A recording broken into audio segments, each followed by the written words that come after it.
아니 이렇게 되면 이렇게 되면 안 되지. 아니 연비가 이렇게 나오면 안 되지. 엔진 시동이 아직 안 걸렸으니까 당연합니다. 사실 엔진 시동이 안 걸리면 연비가 100도 나올 수 있어요. 엔진 시동을 되게 안 거네. 프로그램이 많이 바뀌어서 예전에 니로 하이브리드를 제가 탈 때는 출발할 때 잠깐만 엔진 시동이 안 걸리고 그 이후로 계속 시동을 거는 거예요. 그랬는데 이제는 어지간하면 안 거는 그런 형태로 바뀌었네요. 90이 넘었다고? 연비가 90이 넘었어. 네, 안녕하세요. 모카 김한영입니다. 오늘 나와 있는 곳은 베어스타운에 왔어요. 지금 제가 시승하고 있는 차는 기아 니로입니다. 제가 그렇게 말씀드렸잖아요. 사실 기아 니로 모든 게 다 좋은 차, 못생긴 것만 빼고는 모든 게 다 좋은 차라고 말씀드렸죠. 아마 많은 분들이 다 그렇게 얘기하셨을 거예요. 그러다 보니까 기아가 어떤 일을 벌였느냐, 디자인만 빼고 모든 것들을 그냥 놔뒀습니다. 물론 그렇지만은 않다고 하는데요. 그럼 어떤 부분이 또 달라졌는지 함께 살펴보시죠.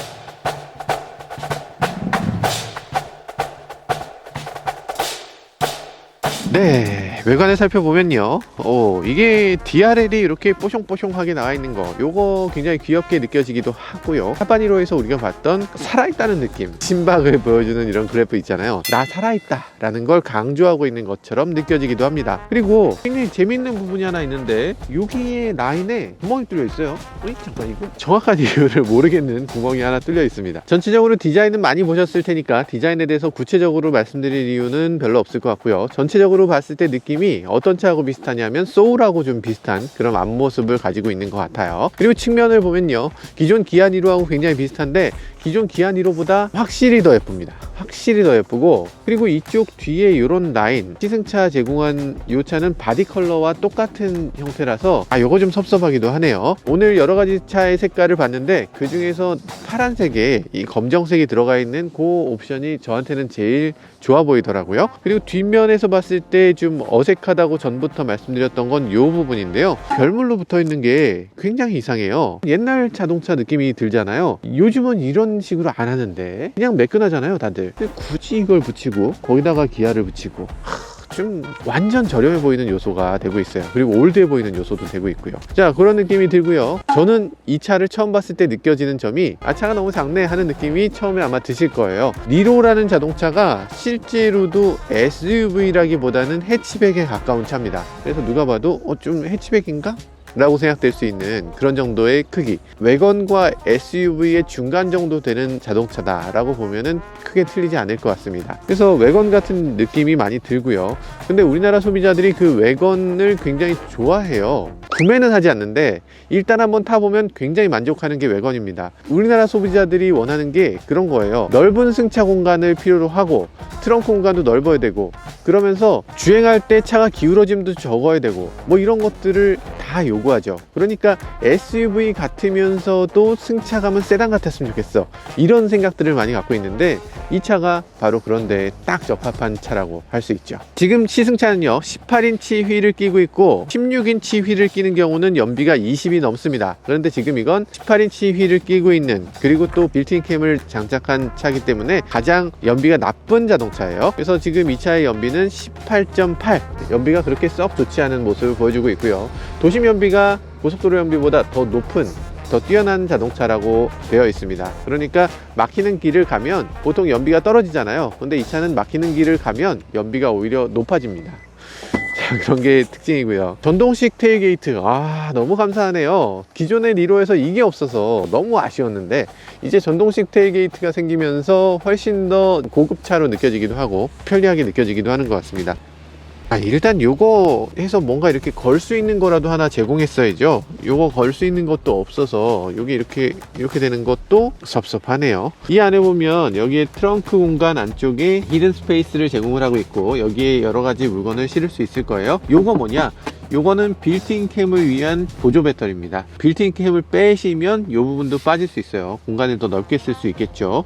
그리고 요건 뭐냐, 요건 오디오를 위한, 이 차에 하만카돈 오디오가 들어가잖아요. 그 하만카돈 오디오의 서브우퍼입니다. 서브우퍼의 인클로저예요. 이 빌트인 캠은 꼭 빼셨으면 좋겠어요. 왜 필요한지도 모르겠고 전비도 나빠지고 여러가지 면에서 좋은 점이 하나도 없습니다. 근데 빌트인 캠을 빼면 안타깝게도 스마트 도어락하고 같이 빠져요. 그러니까 그러니까 이게 여기 지금 손 넣으면 자동으로 띠딕 하고 열리고 이렇게 띠딕 하고 잠기는 요게 빠집니다. 아이 진짜 빌트인 캠을 저거랑 묶는다는 게 말이 되나? 빌트인 캠은 반드시 별도로 빼주셨으면 좋겠고, 그래서 소비자들이 아무도 선택 안 했으면 좋겠어요. 자, 요게 한 단계 더 낮아질 수 있고요. 한 단계 더 낮추면 이렇게 되면 트렁크 공간이 조금 더 넓어집니다. 한 10cm 정도 더 낮아질 수 있어서 짐을 더 넣을 수 있는 그런 공간이 나오고요.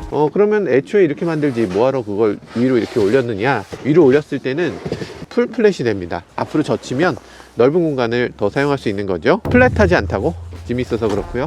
이런 식으로 플랫이 되는데요. 여기서 이제 차박은 저희 효빈이가 해봤으니까 차박 안 되죠. 네, 차박하기에 좀 좁습니다. 그렇게 넓은 공간이라고 할 수는 없고 조금 부족한 그런 모습을 보여주고 있어요. 뒷좌석에 앉았을 때 여기서 시트를 2단계로 할 수 있어요.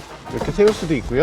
이렇게 앉았을 때는 뭐 그다지 불편함이 없습니다. 머리 공간도 뭐 충분하네요. 머리 위에 주먹이 하나가 쑥 들어가요. 이게 어쨌든 SUV 형태 자동차다 보니까 이렇게 넉넉한 공간이 나오고요. 일단 뒷좌석 넉넉해요. 조수석을 지금 B필러 뒤까지 이렇게 밀었는데도 무릎 공간이 충분히 나오는 구성을 갖고 있고요. 뒷좌석에 앉았을 때 이 정도면 큰 불만 없을 것 같습니다. 레그룸도 괜찮고 발이 앞좌석 밑으로 쑥 들어가기도 하고 전체적으로 뭐 괜찮아요. 이 정도라면 뭐 아주 좋은 구성이라고 할 수 있죠. 여기 220V 아울렛도 있습니다. 맥스 200W. 200W면은 어느 정도냐면 노트북 한 3대 정도를 동시에 충전할 수 있는 정도의 출력. 나쁘진 않습니다. 근데 뭐 헤어드라이어라든지 이런 걸 사용할 수 없기 때문에 V2L이나 이런 정도하고는 차이가 있는 거죠. 뒷좌석이 열선도 따로 있고요. 오디오도 뭐 그런 대로 괜찮습니다. 오디오 스피커도 충분하게 큰 게 마련돼 있어요. 물론 좋은 점만 있는 건 아니고 뒷좌석에 앉았을 때 섭섭하게 느껴지는 면이 몇 가지 있습니다. 일단 이 시트는 좀 개선될 필요가 있겠죠. EV6의 시트랑 거의 비슷한 형태의 시트를 갖고 있는데 플라스틱의 사출이 EV6보단 조금 낮았어요. 정말 아주 조금. 자동차에 이게 조금 민망하지 않나? 뭐 이런 생각이 드는 정도의 퀄리티. 개선이 안 되나? 약간 개선되면 좋겠어요. 요거 소재라든지 색깔이라든지 패턴이라든지 사출이라든지 전체적으로 다 개선될 필요가 있는 그런 시트백입니다. 그리고 이 시트 자체도 뒷좌석 시트의 형상도 EV6하고 굉장히 비슷한데 굉장히 나빠요. 이 상태일 땐 별 문제가 없는데 한 단계를 뒤로 젖히게 되면 윗부분이 뒤로 넘어가 버리는 그런 느낌이에요. 이 정도에서 받쳐줘야 되는데 이렇게 넘어가서 말이 안 되는 각도로 뒤로 넘어가요. 후방 추돌이 없어도 목에 손상을 입을 것 같은 그런 헤드레스트입니다. 이게 앞으로 당겨지는 것도 아니잖아요. 이거는 지금 경추에 안 좋은 영향을 끼치는 헤드레스트 아닌가? 머리가 이렇게 뒤로 넘어가는데? 이게 EV6도 그렇고 얘도 그렇고 뒷좌석 시트를 개선해야 됩니다. 이거 빨리 개선하셔야 돼요. 아무도 이 얘기를 안 하나? 네, 정말 기아차를 아끼는 입장에서 뒷좌석 시트를 빨리 반드시 개선을 해주셔야 돼요. 이거는 좀 개선을 꼭 해주시기 바라겠습니다. 시트 형상을 개선하셔야 돼요. 자, 그런 생각이 들고요. 엔진룸을 보면요, 냉각수가 이렇게 두 가지 냉각수를 쓰고 있네요. 이쪽은 엔진의 냉각수, 이쪽은 모터의 냉각수예요. 그러다 보니까 두 개의 냉각수가 온도가 달라요. 저온, 하나는 고온이라서 이렇게 두 개의 냉각수 라인을 따로 가지고 있습니다. 그리고 여기 보면은 고압선이 여기 지나가고 있네요. 이쪽은 모터, 이쪽은 HSG, 이런 식으로 분리해서 이렇게 보여주고 있습니다. 이것도 아주 재밌기도 하네요. 이것만 보고도 굉장히 많은 부분을 이해할 수 있게끔 이렇게 하이브리드 시스템이 업그레이드 된 걸 볼 수 있어요. 예전에는 이 하이브리드 배선이 막 날아다녔거든요. 근데 이제는 이 설계라든지 이런 것들도 하이브리드에 걸맞게 바뀌어 있는 걸 볼 수가 있습니다. 그리고 이 안쪽에 보면은 그 하이드로백이 별도로 없는 브레이크 마스터 실린더를 사용하고 있고요. 뭐 당연하겠지만, 그래서 이 브레이크를 밟았을 때, 처음에 밟았을 때 감촉, 두 번째 밟았을 때, 세 번째, 이 브레이크를 계속 밟아도 그 감각이 변하지 않고 계속 유지되는 걸 볼 수가 있어요. 우리가 시동을 끄고서 브레이크를 한 번 밟으면 잘 들어가다가 두 번째 밟을 때는 안 들어가잖아요. 이게 점점 딱딱해지는 걸 느끼실 텐데, 근데 이거는 그렇지 않고 밟을 때마다 계속 그 압력 그대로 들어갈 수 있는 걸 볼 수 있고, 그러니까 급 제동을 여러 번 나눠 할 때도 네, 괜찮습니다. 잘 돼요. 이쪽에 스트럿 위에는 뭐 아무것도 없습니다. 그냥 스트럿을 그냥 여기다 그냥 붙였어요. 이게 뭐 알루미늄이라든지 이런 거 당연히 아니고요. 위치도 그냥 무난한. 그런데 여기 철판을 하나 덧댄 부분은 있긴 하네요. 약간 보강을 위해서 이쪽에 약간 철판 하나가 더 들어간 거, 이런 거 정도? 뭐 큰 차이는 아니라고 보여집니다. 이거는 스마트 스트림 G 엔진이라고, 스마트 스트림 엔진이라고 하는데요. 기존에 있었던 카파 엔진에서 조금 개선됐다. 출력이나 이런 것들 그대로지만, 그렇지만 조금 개선된 면이 없진 않다, 이렇게 얘기하는 것 같아요. 그리고 여기 보면 이런 통 같은 거 있잖아요. 이 통 뭔지 혹시 아세요? 공명음을 막아주기 위한 통입니다. 공기가 슉 들어오면 그 슉슉슉슉슉 이런 식으로 들어오는 그 공명음을 막아주기 위해서 이렇게 빈통을 달기도 해요. 그런 것들이 부분적으로 계속 더해지는 걸 보면 흡기 소음이 나지 않도록 하는 그런 거에 노력을 많이 하고 있다는 걸 볼 수 있습니다. 그리고 여기 보면은 사실 카파 엔진은 효율의 엔진이잖아요. 효율성이 굉장히 좋은 엔진이다 보니까 이 엔진 위에 뚜껑과 에어 필터를 겸용으로 쓰고 있어요. 똑똑하죠. 그리고 에어 필터도 형태가 많이 바뀌었네요. 자동차 엔진 에어 필터 이렇게 생긴 건 아마 여러분들도 처음 보실 거예요. 이렇게 생긴 에어 필터를 쓴다고? 바람을 그럼 어떻게 빨아들이냐? 이쪽으로 빨아들여요. 가운데에서 빨아들이고 가장자리를 오픈 에어 필터처럼 이런 식으로 쓰고 있는데, 필터 치고는 굉장히 비쌀 것 같은 그런 느낌의 필터 구성이네요. 여기 당연히 있어야 될 것이 하나 없죠. 여기에 보면 배터리가 없습니다. 배터리는 이 차의 조수석 아래에 있는 고전압 배터리와 통합됐어요. 이 영상 보시면 되죠. 그리고 니로가 가스리프터를 쓰고 있어요. 기존 니로는 이랬잖아요. 이렇게 딱딱 해주면 좋은 거죠. 해주면 좋은 거죠. 외관은 이미 많이 보셨으니까 더 이상 볼 필요 없을 것 같고요. 앞좌석에 앉아서 실내 간단하게 보고 출발하도록 하죠. 오디오가 하만 카돈이에요. 이제는 니로의 하만 카돈 브랜드가 들어올 정도가 됐다니. 일단 기존의 크렐도 나쁘지는 않았어요. 좋은 편이었는데 이제는 오디오의 품질이 한 단계 업그레이드 된 것 같습니다. 일단 스피커가 그렇게까지 많진 않아요. 스피커가 8개. 그런데 서브우퍼가 별도로 인클로저를 통해서 마련되어 있고 베이스를 확실하게 때려주는 느낌이 들기 때문에 훨씬 더 고급스러운 사운드가 나고 출력도 훨씬 더 넉넉하게 느껴지기도 합니다. 이런 차를 사는 소비자들이 굉장히 젊은 소비자다라고 가정했을 때 이 젊은 소비자들이 좋아할 만한 요소들을 이렇게 가득 채워넣는 걸로 보여지기도 합니다. 젊은 소비층에게 이 오디오는 정말 중요하거든요. 항상 음악을 듣기 때문에 이 차 오디오에 투자를 한 거는 그래서 굉장히 적절한 투자라는 생각이 들기도 하네요. 자, 인테리어는 조금 주행하면서 말씀을 드리도록 할게요. 자, 출발하시죠.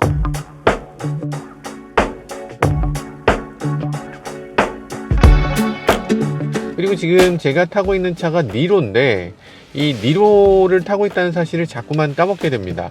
어째서 그러냐면 시트 포지션이 엄청 낮아요. 지금 이거 EV6보다 낮아 보이는데 딱 봤을 때 조금 높은 세단 정도? 그런 정도를 타는 느낌이 들어요. 엔진 시동을 너무나 안 거니까 이게 연비가 막 말도 안 되는 숫자로 막 올라가고 있습니다. 이 차가 니로 같지 않은 이유는 또 있습니다. 앞에 HUD가 있어요. 제가 니로 많이 탔지만 HUD가 있는 거는 이건 진짜 너무 고맙네요. 센터 디스플레이가 예전에는 내비게이션 위주였다면 요즘은 여기서 오디오도 세팅하고 지금처럼 하이브리드 정보도 봐야 되고 등등등을 보기 때문에 이쪽 디스플레이에서 내비게이션을 못 보는 상황, 그런 상황에서도 HUD가 있어서 굉장히 유용하게 사용할 수 있는 것도 볼 수 있네요. 스포티지는 HUD가 아예 없습니다. 이 차의 포지션이 그런 것 같아요. 좀 스마트한 SUV, 그게 이 차의 포지션이기 때문에 이런 식으로 세팅을 한 것 같습니다. 네, 시동이 걸리는 순간 연비를 팍 깎아먹네요. 그래서 연비가 지금은 터무니없이 떨어졌어요. 형편없네 연비. 37.5 엔진 시동 걸렸습니다. 엔진 시동 걸렸을 때 굉장히 거친 느낌이 나죠. 하이브리드의 특징이라고 할 수 있어요. 하이브리드들은 엔진을 걸 때마다 첫 시동이야. 처음에 시동 걸면 왕 하고 시끄럽다가 시동 공회전 좀 걸어놓고 한 1, 2분 지나면 좀 얌전해지잖아요. 근데 하이브리드는 그 순간이 없는 거죠. 시동을 걸면 그때 그냥 온만 되고 시동이 안 걸려요. 그리고 나서 달리다가 어느 순간 엔진이 왕 하고 시동이 걸리는데 그때 엔진한테는 아주 가혹한 그런 시동 조건이 되는 거죠. 처음부터 고부하야. 그래서 하이브리드를 만들 때는 이 엔진의 내구성이 정말 중요한 거죠. 이 차가 보수적으로 엔진을 세팅한 건 아마 그래서가 아닌가 싶습니다. 아마도 신뢰도를 더 높이기 위해서 그렇게 한 게 아닌가 싶어요. 그럼 하이브리드를 이용했을 때 장점, 저는 사실 하이브리드 이용하면 연료비 절약하는 것보다 유지보수비가 절약되는 게 굉장히 인상 깊었어요. 하이브리드를 하게 되면 사실 엔진에는 조금 부하가 더 걸릴 수 있어요. 그렇지만 엔진의 주행 거리 자체, 그러니까 시내 구간에서 막히는 길을 가는 경우 그게 상당히 가혹 조건이거든요. 근데 시내에서 막히는 길을 갈 때 엔진 시동이 걸리지 않기 때문에 공회전 시간이 줄어들게 되고 그만큼 가혹하지 않은, 그러니까 엔진 오일을 그렇게 자주 갈아줄 필요가 없다는 장점이 있죠. 그리고 또 브레이크 패드도 굉장히 오래 갑니다. 왜냐면 브레이크에 발을 얻는 순간 회생제동이 시작돼 감속되니까 굳이 거기서 브레이크를 더 밟아서 마찰을 일으키는 브레이크를 사용할 일이 훨씬 더 줄어드는 거죠. 조금 전에 시동이 걸렸습니다. 속 80km로 가면서 꾸준히 시동을 걸고 있네요. 자, 이런 상태에서는 어떻게 되는가 한번 볼까요? 연비는 지금 25km를 보여주고 있습니다. 연비가 툭툭 떨어지네요. 모터만으로 주행할 때 그때 연비가 미친 듯이 올라가다가 이제 엔진 시동이 걸리고 나니까 제연비를 보여주고 있네요. 이렇게 이 차의 특징은 막히는 길, 도심을 갈 때 연비가 조금 더 좋아진다는 데 있습니다. 예전에 현대기아는 사실 모터의 어시스트가 그다지 좋지 못했고, 그러다 보니까 도심의 연비가 고속 연비보다 나빴어요. 그런데 이제는 모터 어시스트가 굉장히 좋아지고 막히는 길에서 프로그래밍이 굉장히 좋아지면서 도심 연비가 좋아지고 상대적으로 고속 연비가 떨어지는 그런 상황이 벌어지게 됐네요. 올림픽대로를 달리고 있는데 연비는 지금 25.5. 아이, 연비 쓰레기네. 하이브리드에 대해서 리뷰를 하다 보면 어떤 분들은 그런 얘기들을 합니다. 시속 몇 킬로까지 전기 모터로 가나요? 이렇게 말씀하시는데 그런 조건은 없어요. 그러니까 시속 몇 킬로 이상이 되면 엔진을 작동시킨다, 이런 조건은 없고 가속 페달을 얼마나 밟느냐에 따라서 엔진 시동을 걸고 말고를 정합니다. 연비가 시속 100km를 조금 넘는 순간부터 연비가 급속도로 떨어집니다. 툭툭툭툭 떨어져요. 일반 가솔린 자동차의 고속에 비해서 훨씬 더 떨어짐이 심해요. 많이 떨어집니다. 그래서 지금의 연비는 21.3. 노력해서 주행하면 23도 찍을 수 있을 정도, 한 25 정도는 찍을 수 있을 것 같은 그런 생각이 드네요. 그래서 HDA를 한번 작동시켜서, 저희가 HDA2가 달려있는 EV6를 갖고 있잖아요. 그런데 이 차는 HDA2는 아니고요. 저는 HDA에서 좀 유감인 게 톨게이트에서 감속 안 해주는 게 이해가 안 돼요. 그러니까 과속 카메라는 감속해 주는데 톨게이트는 감속 안 해주면 뭐 저기 갖다 박으라는 거예요. 저거 제대로 통과 못 하잖아요. 좀 감속을 해주셨으면 좋겠어요. 최소한 시속 100km로 통과하진 않았으면 좋겠어요. 구간 단속이 시작됐네요. 아, 그치. 구간 단속이 되면 속도가 줄었다가 늘었다가 줄었다 늘었다 하잖아요. 그럼 이 HDA가 속도를 줄여주는 기능이 평균 속도 100km를 채워줬으면 좋겠어. 평균 속도 87km라도 최대 속도 100km를 넘지 않거든요. 불법이라고 생각할 수도 있겠지만 어쨌든 이 평균 속도 100km에 맞춰서 감속을 해주면 좋을 것 같습니다. 평균 속도 87km가 뭐야, 이거보단 빨라야지. 코너에서 감속해주는 기능이 있나요? 있나요? 없네요. 와, 무서워라.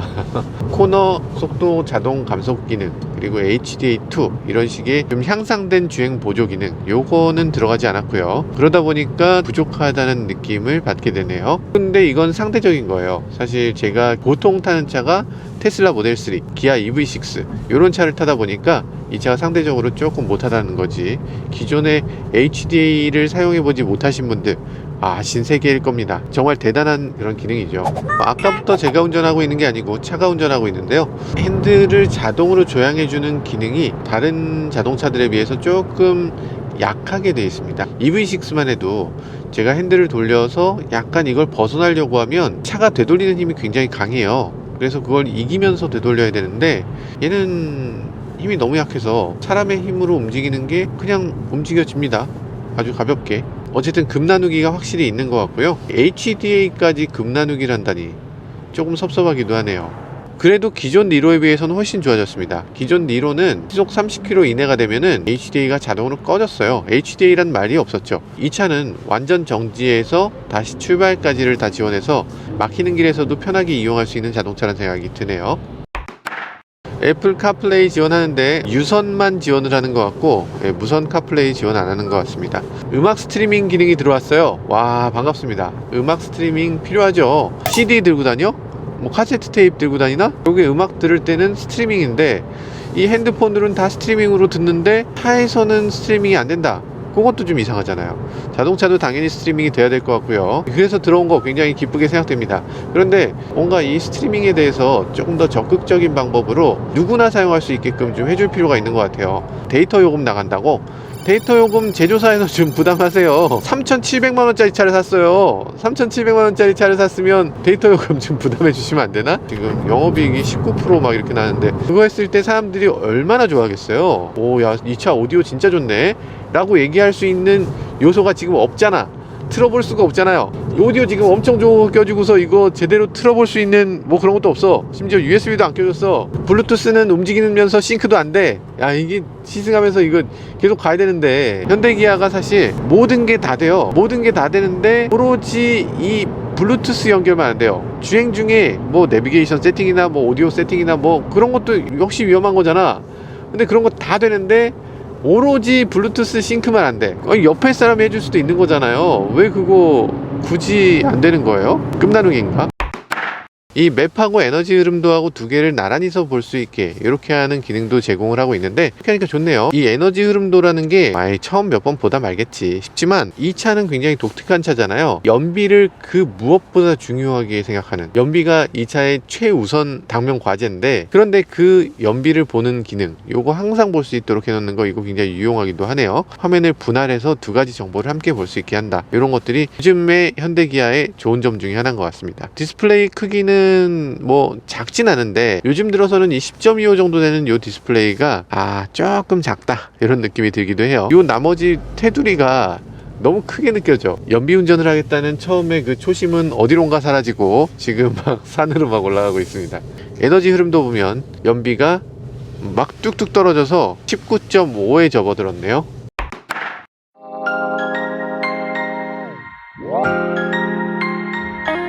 눈이 왔어요. 눈이 와서 이제 스키장으로 가야죠. 진짜 이렇게 잘 꾸며놨네. 여기 아주 멋지게 꾸며놨죠. 여기 이 니로를 자세히 볼 수 있도록 여러 가지로 이렇게 선보인 그런 곳입니다. 잠깐, 이게 친환경이야?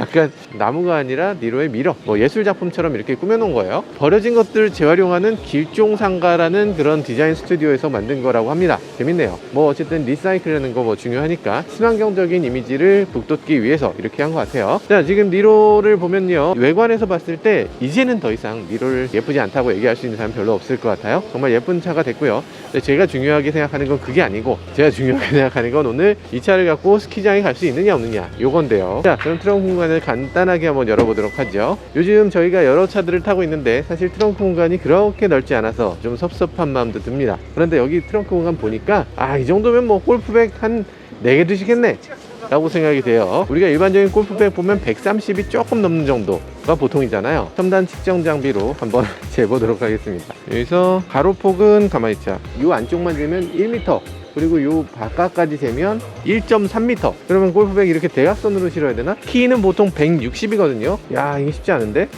대각선으로 세워도 135 이 정도예요. 요렇게 세우나, 요렇게 세우나, 요렇게 세우나, 어떻게 해도 조금 어렵습니다. 그래서 뒷좌석 공간을 접어야만 스키를 실을 수 있을 것 같습니다. 요즘 들어서 좀 대중적으로 사용하는 방법은 4대 2대 4, 가운데만 접어서 가운데 스키를 지나가게 하고 2개의 시트를 세우는 그런 형태를 많이 채택하고 있는데, 우리나라는 그런 거 별로 없고요. 중간에 스키스루만 있어도 그런 것들이 가능할 텐데, 스키스루 없는 거 좀 4인 가족이 스키 타러 가기는 조금 어렵겠다 싶은 정도, 그런 정도로 보여집니다. 어쨌든 다시 시승으로 넘어가도록 하죠. 이제 가면서는 연비 운전을 전혀 안 하고 이 차의 주행 감각을 한번 살펴보도록 하겠습니다. 아무리 연비가 좋은 차라도 정말 승차감이 나쁘거나 아니면 뭐 주행 감각이 정말 나쁘면 뭐 선택하기 좀 그렇잖아요. 토션빔인가요? 멀티링크입니다. 이 니로는 원래 멀티링크였어요. 구성이 토션빔으로 할 구성이 안 나와요. 배터리가 뒷좌석 아래쪽에 있는데요, 그리고 연료통 이런 것들을 다 넣어야 되기 때문에 뒤쪽 아래쪽에 서스펜션을 넣을 만한 공간이 그렇게 충분히 안 나옵니다. 그래서 어쩔 수 없이 이 차는 멀티링크예요. 토션빔이 더 단순해서 넣을 공간을 많이 만들어요. 멀티링크가 원래는 더 복잡한 차들이 많죠. 근데 이 차에 들어가는 멀티링크는 진짜 단순해요. 진짜 단순하고 암도 굉장히 짧아요. 아래쪽 구성을 한번 보여주실 수 있나? 그래서 배터리를 넣으려면 어쩔 수 없이 멀티링크로 갈 수밖에 없는 그런 이유가 있었습니다. 그러니까 무조건 멀티링크가 좋은 게 아니라고요. 할 말이 없네, 이 차.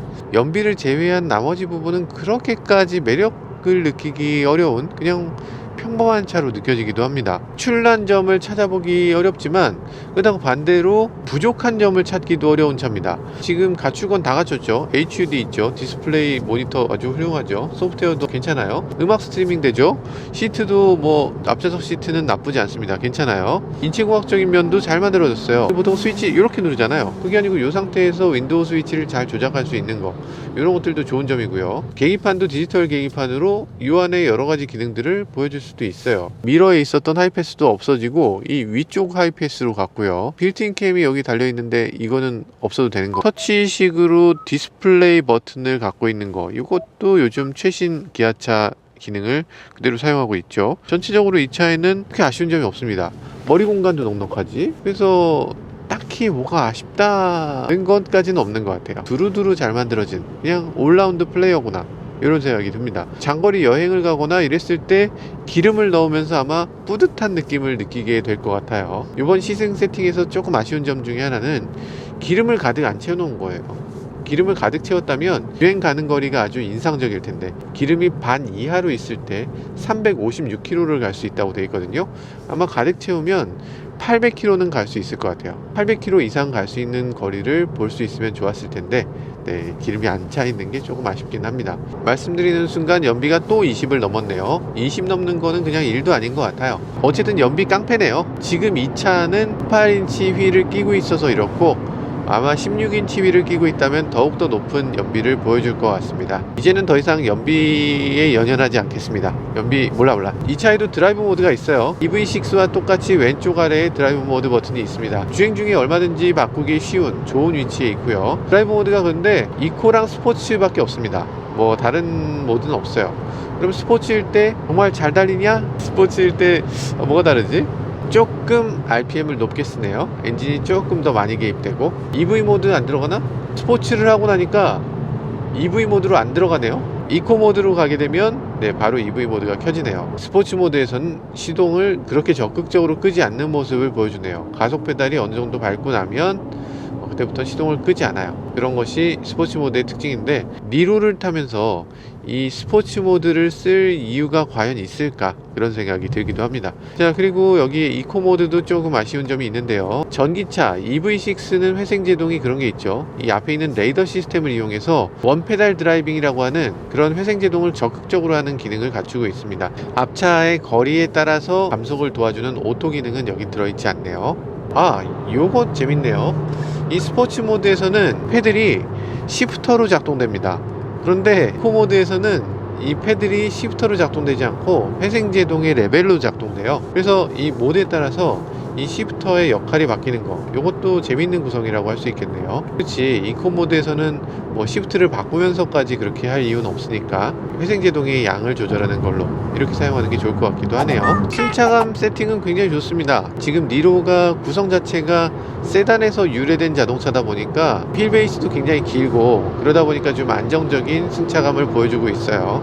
고속에서의 안정감도 뛰어난 것 같고요. 시속 100km 이상으로 주행해도 풍절음이 크게 들리지 않는 거, 그런 것들이 장점이라고 할 수 있겠어요. 차가 치고 나가는 느낌 아주 시원시원합니다. 사실 니로는 원래 시원시원했어요. 제가 니로 타면서 칭찬했던 것 중에도 이 주행 감각이 굉장히 좋다는 것들을 칭찬하지 않을 수가 없었어요. 전기 모터가 주는 그 힘 자체가 강해서가 아니라 꼭 필요할 때 꼭 필요한 만큼 토크를 딱 쏴주니까 답답함이 싹 사라지는 거죠. 1.6L 노말 엔진을 갖고 있는데도 이 정도 출력이라면 전혀 답답함이 없고 시원시원해요. 시원시원합니다. 어쨌든 시속 100km, 110km 요 언저리를 주행한다 라고 하면 특별히 아쉬움 없이 주행을 아주 시원시원하게 할 수 있는 그런 자동차라는 생각이 듭니다. 기존 니로가 엔진이 작동되기 전과 후가 180도 달라지는 차였거든요. 엔진이 딱 걸리는 순간 갑자기 터프가이로 변하면서 갑자기 내가 조용한 차인 줄 알았냐? 왕 하면서 달리게 되는데,